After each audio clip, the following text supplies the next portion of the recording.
Oh, I love this so much. Jane, turn on the lights. Lights on. Oh, thank you. Jane, turn on the TV. What would you like to watch? Right, let's make this a hard one. I would like to watch Season 3, Episode 1 of Saved by the Bell. Hey, what's going on, guys, and welcome back to the YouTube channel. Today we're going to be looking at the 4th episode from Season 1, which is called A House Named Jane, in the episode Look Back series. And you'll notice I'm coming from a little bit of a different setup today. I'm actually sitting in my shed reviewing this because it's far too noisy in my house. But let's just jump straight into it. There's a few bits to go over in this episode and why I decided to do this kind of episode, but we'll do that as we're going along. Enjoy. Episode 3, The Gift, playing now. Wow, I love you, Jane. Thank you. Do you love me? I do not feel love. I am a machine. Well, give it time. Jane, can you put the kettle on for me, please? The kettle will be boiled in exactly 3 minutes and 12 seconds. Would you like me to remind you? I would like you to remind me. No problem, Mr. Daz. Hi, Mr. Daz. Did I just hear a woman talking? Yeah, that was Jane. She's my new fascination. Oh, I didn't even know you were seeing anybody. You're so lucky. I would give anything to be in a relationship, but finding love is so difficult nowadays. Shut up, Nick. Jane is a machine. So, the reason why I decided to do an episode about the smart technology is I'd done a video quite a while before I'd done the Roomies series, and it was just a basic animation video on how to set up the Amazon Echo, but it kept going wrong a lot for Mr. Daz. And a lot from that script you'll actually see, well, you'll hear that I used the same script from that in this episode because I got the idea from that little mini clip. And if you look in my house is set up like a smart home, that you've got Echo dots everywhere, you've got Fire Sticks everywhere, you've got devices that you can talk to. I've got TVs that have got the voice control and everything. So that gave me the idea, and they mess up a lot. Like, you'll give them one command and they'll do something completely different. And this just basically where I got the idea of doing an episode like the original video that I've done. And then when I was writing these scripts out, it is something that I really wanted to get in because we live in an age of smart technology. So that was the idea behind it. And with that little bit there about the blow up doll, that's just my sense of humour, and I love putting things like that in. Braided blow up doll? No, you prat. I turned the apartment into a smart apartment. I don't understand. Just watch. Jane, turn off the lights. Whoa. Jane, turn the lights back on. That's a good invention. Let me try. Jane, turn off the lights. No. Why not? I do not know who you are. But I'm Nick. I live here. Is this correct, Mr. Daz? You're going to notice a little bit in this episode that when you've got smart devices, especially things like I can actually say the Alexa, the Amazon Alexa and the Echoes and things like that because I haven't got one in the shed. But one thing that I noticed with this episode, like straight away, is that when I first get the Echoes, when I first got it, I noticed that when I wanted to give it a command, I'd look up to the ceiling, and it's because the voice comes on and it echoes around the room, so you don't really know where to look. And even down to, like, I taught my daughter how to use it, and she does the same. That she doesn't stand in one place and look forward. She looks up. It's a natural thing until you get used to them, and they're little things that for this episode that I wanted to do. And you're going to see another bit a little bit further on in the episode when Nick is rushing to the toilet and he can't get through the door, that he does the same, that he's standing there and he's kind of looking about a bit. And it's not a natural thing for a new device like this, because the natural thing is to naturally look up. So yeah, we'll see as we go on. Okay. Nick now has access to my services. Cool. So what else can this thing do? She does everything. I can sit on the toilet and get her to turn the cooker on, ask her to boil the kettle while I'm in the bath, turn on the TV while I'm shaving, pretty much anything I wanted to do. Okay, so as far as I'm aware, you can't find a device that will turn the cooker on for you, because I'm assuming that's a big safety issue. But if it is ever the case that you've got a smart device that can control your cooker, I want credit for it. Yours look different. Oh, this is the best part. Facial recognition access to all of the rooms. Watch this.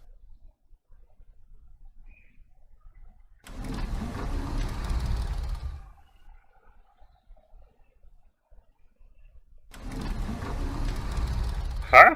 Cool, let me try.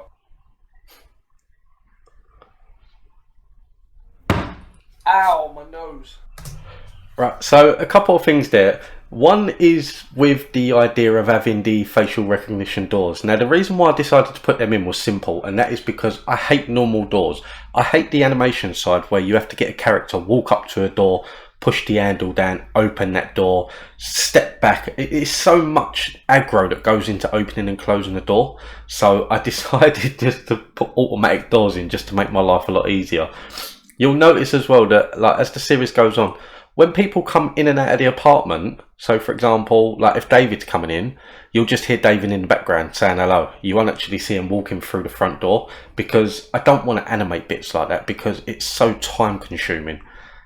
Then just now when Nick hit the door and he went down, again, it's something that if I was remaking this episode now, I'd spend more time in making sure that when he falls more naturally, because it's almost like he got hit and then someone's come and sprayed all of his body with starch, so he's too stiff and he's just fell to the floor. And that's not a natural thing to do. Like, if you walk into a door, you're gonna take a few steps back and you're gonna fall back on your ass. Well, your bum, I should say, bum. And for me, that just wasn't natural. So there is a lot of things that I took notice of and tried to make changes to. I need to add your face to the app for it to recognise you. I think I broke my nose. Yeah. Again, it's something that it's the little details that, whether other people notice this or not, remains to be seen. But for me, when I watch this, I notice Nick sitting on the floor. He's just walked into a door. I'm not trying to be a poet, but he's sitting on the floor because he's just walked into a door and he said that he's broke his nose. So why is he holding his head? It's little things like that that I should have paid more attention to with each and every episode, and it's probably things that a lot of people have spotted and a lot of people have noticed. But yeah, these are things that going forward that I would make if I was making this episode today with the experience that I've managed to get through animating with iClone. Is I would have done it where I would have had Nick holding his nose, and I would have done it that I would have got to get the effect of blood.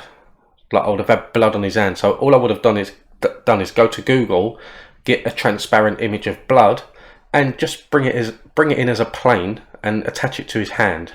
So if he does move his hand a little bit, then it links up with his hand and it moves along that way. And that's the best thing to do, because it just adds a little bit more realism to it, rather than that he's sitting on the floor, he's not even holding his nose, there's no blood there, there's no signs that he's just walked into a door. So these are things that I need to pay more attention. I do pay a lot more attention to now, in all fairness.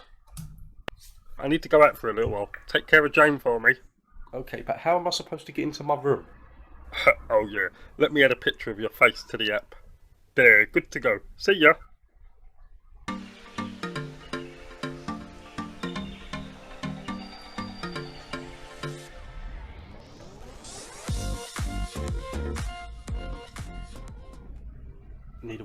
Need a wee. This is something as well that when I first started to animate with iClone that I had a lot of trouble with. If you go back to some of the older videos that I uploaded, the first one, so you had how to set up the Amazon Echo, and then I had videos like I had a cowboy and western one and everything. One thing that I found difficult at first was to get the movements in, like with Nick running. Like if you watch as he runs, so if I go back here, a bit too far, but this is nearly done. Need a wee. There, so you can see he's sliding, and you can see as he's running and the way his body's turning, it's not natural. And that's because of the different features in iClone. You can have features where you can use run motions that do the motion for you, so it'll move from one spot to the next. But if you use the motion puppet to do running, then you have to then manually move each spot that he's running to and from, and that's where you need the practice to get the timing right, because if it's slightly off, then you will get that sliding, or say for example you've got a motion that is 100 frames, but the movement from one spot to the next is 105 frames, what will happen is that it'll stop running and then it'll just be in that mode and it'll slide.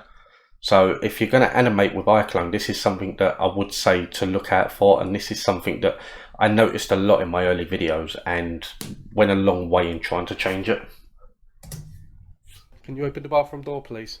I'm sorry, you do not have access. What? It's the bathroom. Where am I supposed to pee? I do not know. Oh crap, this is not good. Jane, is there a way I can command you to open the door? Only Mr. Daz is able to set my commands. Oh well, that's just bloody great. Fine, I guess I'll have to find somewhere else. What I said earlier about with devices like this, now it might just be me, don't get me wrong, because with my Echo, I've got my Echo on top of a cabinet, which is a little bit lower than what my fridge is. So the reason why I look up is probably because it's higher up. Other people, if they've got it on a countertop, then they may not look up to it because it's directly in front of them. But in that sense, that if I had this sort of setup in my house where it doesn't matter what room I was in, I could talk to Jane and get Jane to come on, I probably would be looking up more towards the ceiling as opposed to just looking around. As he was just doing that, he was swaying side to side and he was just looking directly at the door and the wall, and that just don't seem normal. Oh, there's instructions here. Let's try. Jane, play calming music. Here is a selection of calming music for you. Oh, that is very relaxing. What are some of the other commands? Turn on TV, washing machine commands. Oh, what's this? Jane, run hot water. Ah! I don't think I like these new smart home devices. It's giving me third-degree burns on my... well, you know. I'm a little bit annoyed with Mr. Daz as well. I pay rent here, so surely you should have told me about setting all this up. Maybe I don't want the doors to open on their own, or a voice listening in 24/7 on all my conversations. It's kind of creepy. I'll have to have a word with him.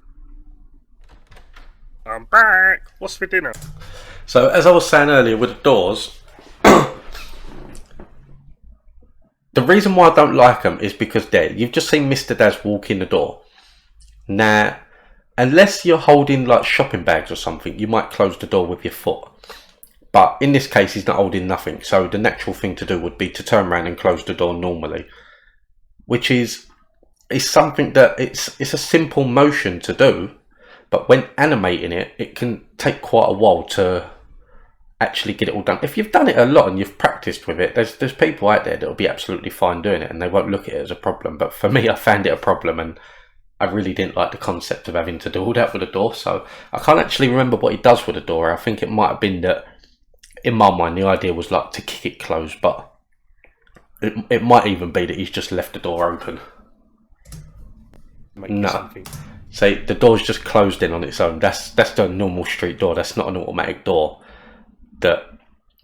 These are things now that I will use camera work to prevent things like that. So I would have Mr. Daz walking in the door. As he gets to the point where you expect him to turn and close, I'd then switch cameras so it's looking only at Nick. And then the next shot of Mr. Daz, the door's closed and he's walking towards Nick. You just got to make sure that sound effect's in there to state that he's closed the door.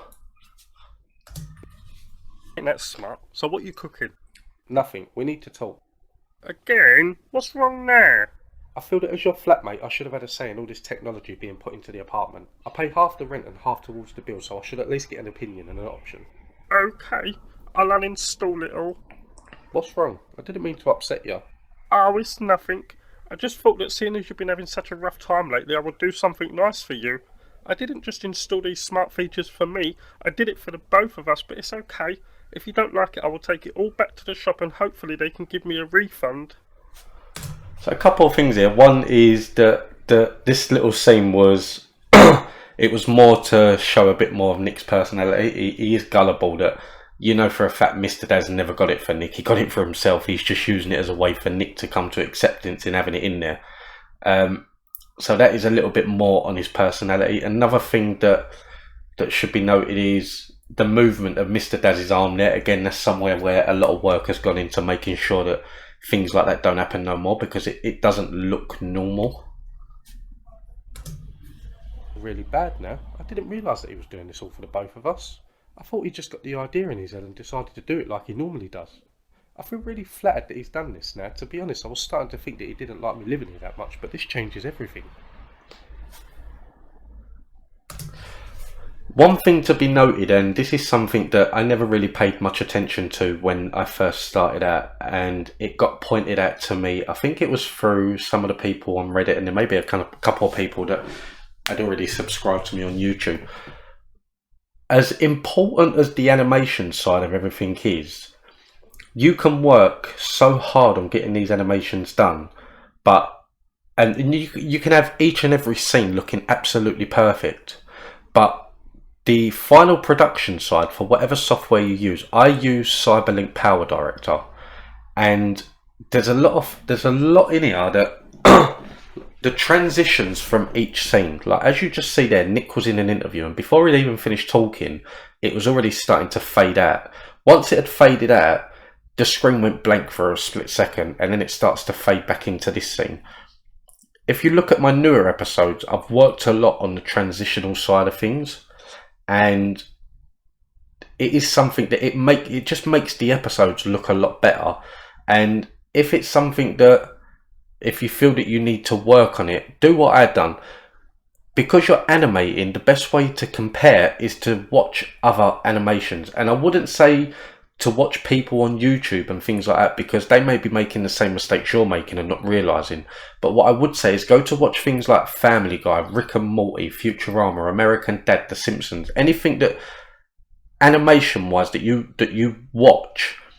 Just watch a couple of episodes and just take note of how they split from each scene, because in Family Guy they'll do it that if there's a scene where Peter and the boys are in the pub, and then all of a sudden they're at home, that Peter's at home with the family, the transitional side will be that it shows a picture of the house, and you don't need fade in, fade out, you don't need transitional scenes, it just directly goes straight to the house, and then from that it goes inside, and that's their transitional phase for it. And for me, I tried doing that with, like, if they're out and about in the car and then they go home, I do the shot of the apartment building at the front and then go into the apartment. And I haven't really been doing that lately because I figured out my own way of transitioning from each scene. But it is something that the post-production of things can make or break your video. And if you've got something where, if you've got one scene, if you've got two scenes and you cut one straight into the other, it just messes with people's head. And believe it or not, a lot of people can watch things and turn off strictly because of things like that. And I think a lot of the criticism I got at the beginning was through Reddit. And even though a lot of people on Reddit can be critical anyway, but it's not always a bad thing. And a lot of people turned around to me and said that, like, the transitional side, the post-production side of everything, it's just whack, it's off. And it can put other people off, but for me, it just made me more determined to change that to make it a lot better in the transitional side of everything. Hi, Mr. Daz. Listen, I'm really sorry about earlier. I didn't know that you'd done all this for the both of us. I really do appreciate it, and I'm sure I'll get used to it all. Are you sure? I can still return it all tomorrow.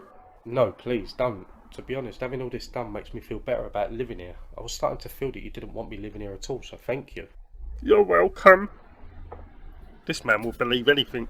Did he really think I'd done any of this for him? The truth is, I still don't want him to live here, and I was kind of hoping this would force him out. Guess I'll have to find another way. Jane, what is the best way of getting rid of someone? Cut off their fingers, remove their teeth and set their car on fire, with a minute. Whoa, calm down. I meant how to get him to move out, not kill him. Oh, I don't know. This was my little way of putting in, like, the rise of the machines. Like, one day the machines are going to kill the humans, so this was my way of, like, putting that little bit in. They already know how to get rid of a human. Okay, I'm starting to have second thoughts about you now, Jane. Okay, so you're going to give me a proper rundown of how all this works then? Yeah, sure. You basically just give her any command and she will do it. Listen, Jane, add to my shopping list frozen peas. Shuffling songs by Alicia Keys. What? Right, so this is the part of the episode where, as I was saying about the video that I done before I started this series, I had a video how to set up the Amazon Echo, and in that episode, this is what you heard. So it'd be like add to my shopping list frozen peas, and then the reply would be shuffling songs from Alicia Keys. So I just got the idea in my head that like it has to rhyme, obviously, because if you give it a command and it responds back with something completely different, it still has to rhyme to make it more believable that a machine could actually do this. And I think I was on a bus when I got the idea for this, and I was sitting there, I was just thinking of so many different commands that I'd already given to the Echo Dot that I've got. And yeah, it just all come to me at that point. So that's how I came up with the idea for this part of the script. Let's try again. Jane, what is the weather like tomorrow? I will run a credit check to see how much the bank will let you borrow. Jane, what the hell is wrong with you? Here is a recipe for a beef and onion stew. Is this meant to happen? No, I don't know what's wrong with this bloody thing. It was working fine earlier. Do you know anybody who can help fix it? I'm rubbish with technology. I'll get David to come round. He's good with electronics. Are you sure David is the best choice? He electrocuted himself the other day sticking a knife in the toaster. Yeah, it's fine. He'll know what to do. Hello, David. Hi, I need you to come round and sort out my smart home. I don't know, something's wrong with it. I don't care. You work for me, so I need you here now. Right, so actually, sorry, let me play this bit. Okay, fine. Finish up at the funeral and then come straight here. Don't go to the wake, okay? Right, so it's this bit, and this is where, when I'm creating scripts, I'm pretty fast in creating the scripts, that like typing it up. It's usually around about 7 or 8 pages that I need for a 10-minute episode. And the issue that I have is that I write my scripts probably like around midnight, 1 a.m. So I don't really get the ideas flowing through because my brain's not fresh. It's to the point where I feel like I need to go to sleep. And then what'll happen is I'll come to the microphone, I'll start recording, and then it hit me. It'd be like, I can't just end it there. Like if he's on the phone, this is Mr. Daz. It's at that point where I start to think about his personality and think about the sort of things that I would say or sort of things my dad would say, and just little things to add to it, to add to the humour. And I don't know where this bit come from, but that was it. That I was going to end it like, okay, just get here soon.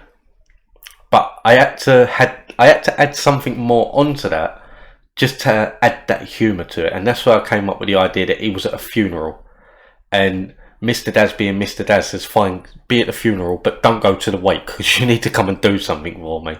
So yeah, it's just an idea like the script writing that I do add a lot. Once I'll write the script, I'll record everything that I've done, but you can guarantee that I'll always add on as I'm done.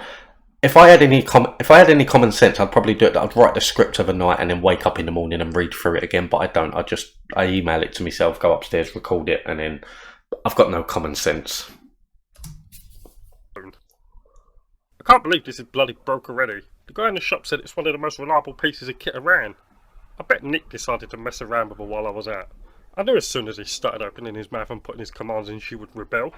He can even talk the sense out of a bloody AI. So, what seems to be the problem, David? I don't know. Everything seems fine here. Maybe it's just a faulty system, Mr. Daz. Well, that can't be. I was told in the shop that she's top of the range. Well, you got lied to because Jane seems thicker than me. One thing in this scene is that I don't actually understand why I've done it. If you look at what David was looking at on the wall, it's just a picture. And it's a picture of nothing. It's just symbols that if you had a smart home set up in your house that it could do everything for you, it wouldn't be the case that it'd just be a picture on the wall. It'd probably be an electrical box with a load of different switches and things like that. But for some reason, in this episode, I didn't do that. So if I was to remake this, I'd put an electrical box there. And even though the smart home got removed, the doors remain in future episodes, but that picture's gone. So it's just little things that I pay attention to see where I can improve my own work. Think I should take it back then? It would make sense, Mr. Daz. Okay, I am sorry, Nick. This was supposed to be for the both of us, but it seems that our apartment's just supposed to be a regular apartment. It's okay. We managed to live before the rise of the machine, so I'm sure we can do it again. True. I'm going to go into the other room and call the company to come and collect it. I'm not sure if you just noticed that then with Mr. Daz, he turned around and went to his bedroom. He never walked. That I'm going to go back a little bit just to... I'm sure we can do it again. Watch Mr. Daz. I'm going to go into the... He slides. It's like he's on a pair of roller skates and someone's just pushed him and he's sliding into his bedroom.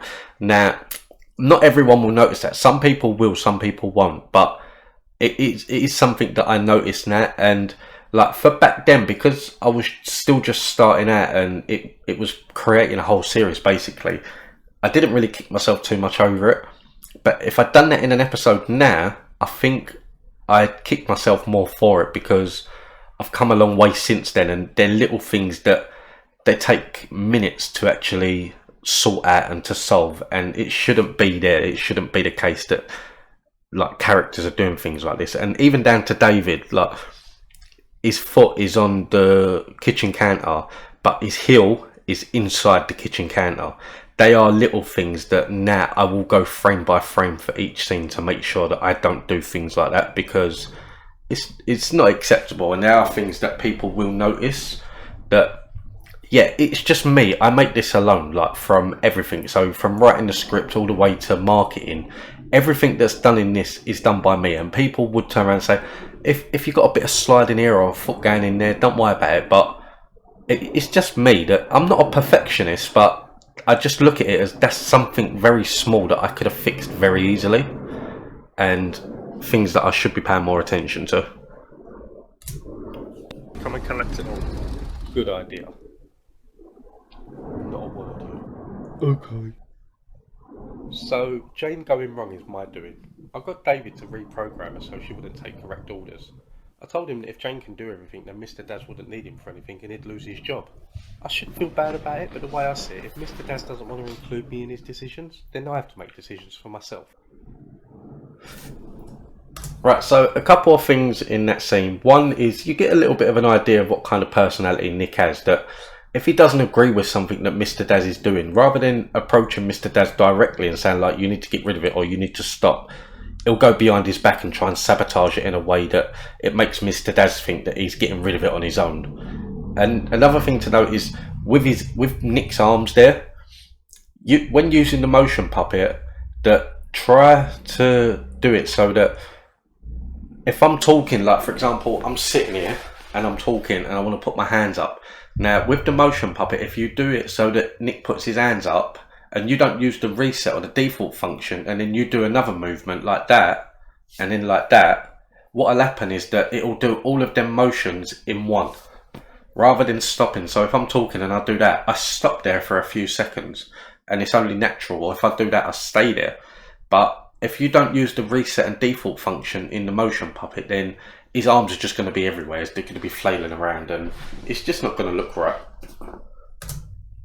So I just spoke to the company and they told me that Jane had been reprogrammed manually.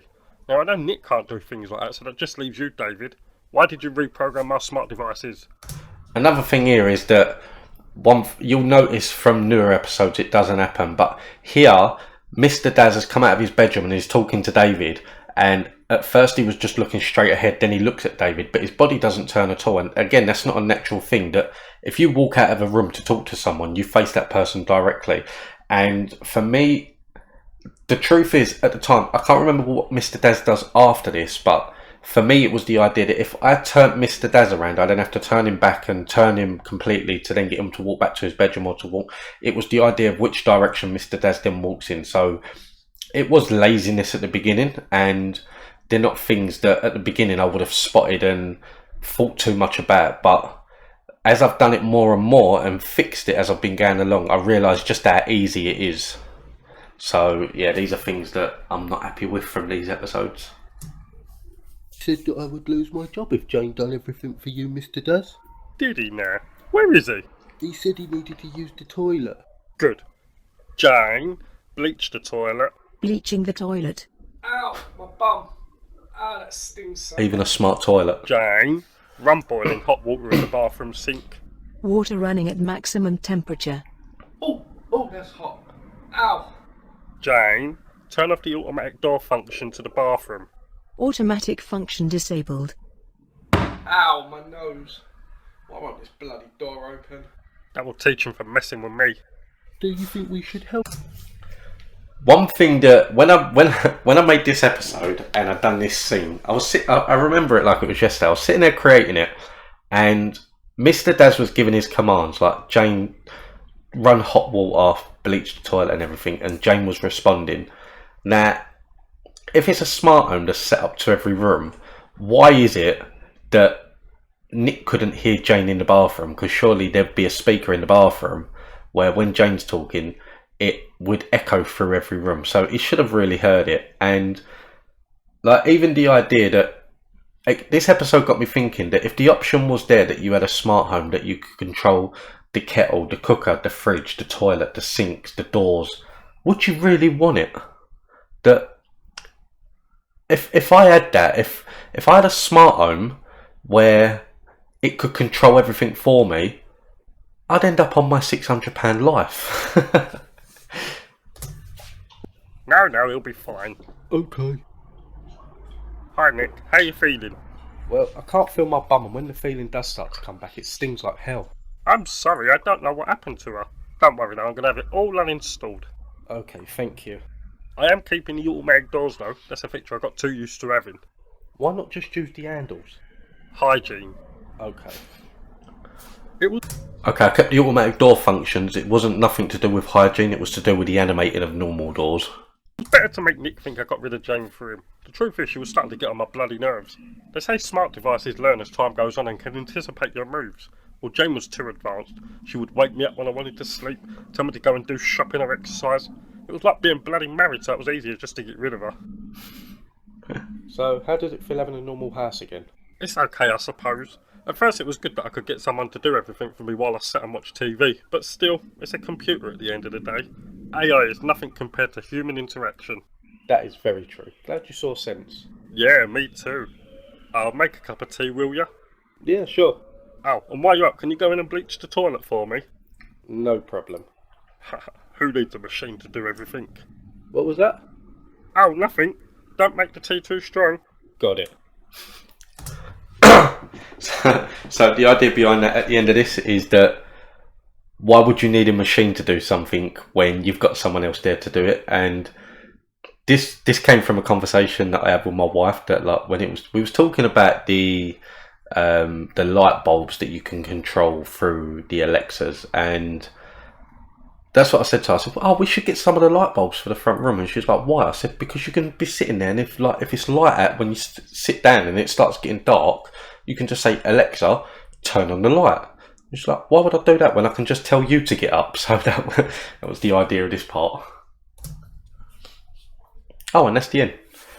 Anyway, thank you all for tuning in. I hope you enjoyed this episode. Look back. We will be returning tomorrow with the next episode, which again is one of my favourites. It's called The Accident. It's when Mr. Daz runs Nick over with his car and Nick's laid up for 6 weeks.